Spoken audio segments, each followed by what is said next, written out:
চট্টগ্রাম নগরীর ফয়েজলেক এলাকায় জাকির হোসেন সড়কে গ্যাস পাইপলাইন ফেটে আকস্মিকভাবে অগ্নিকাণ্ডের ঘটনা ঘটেছে। রোববার 28 জুন দুপুর 1টার দিকে সড়কের নিচ থেকে হঠাৎ গ্যাস বের হতে শুরু করে। কয়েক সেকেন্ডের মধ্যে সেখানে ধাউ ধাউ করে আগুন জ্বলে ওঠে। এতে এলাকায় আতঙ্ক ছড়িয়ে পড়ে এবং সড়কে যান চলাচলও ব্যাহত হয়। বাংলাদেশে এলো এই প্রথম টাচলেস আরএকে সেন্সেশন ওয়াটার ক্লোজেট।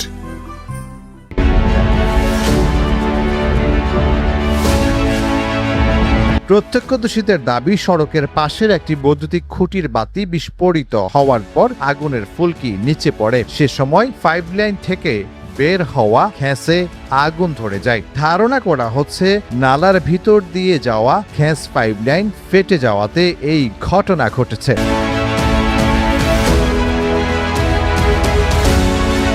খবর পেয়ে ফায়ার সার্ভিস দ্রুত ঘটনাস্থলে পৌঁছে আগুন নিয়ন্ত্রণে আনে। ফায়ার সার্ভিসের আগ্রাবাদ স্টেশনের জ্যেষ্ঠ কর্মকর্তা মোহাম্মদ জহিরুল ইসলাম জানান, জাতীয় জরুরি সেবা ট্রিপল লাইন থেকে খবর পেয়ে তারা দ্রুত অভিযান চালিয়ে আগুন নিয়ন্ত্রণে আনেন। তবে আগুন লাগার সুনির্দিষ্ট কারণ এখনো নিশ্চিত হওয়া যায়নি। এদিকে কর্ণফুলী গ্যাস বিতরণ কোম্পানির মহাব্যবস্থাপক মোহাম্মদ তাজউদ্দিন ঢালী জানিয়েছেন, কিভাবে পাইপলাইনটি ফেটেছে তা তদন্ত করে দেখা হচ্ছে।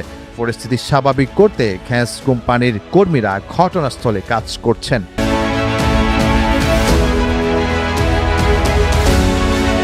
আজকের খবর চট্টগ্রাম।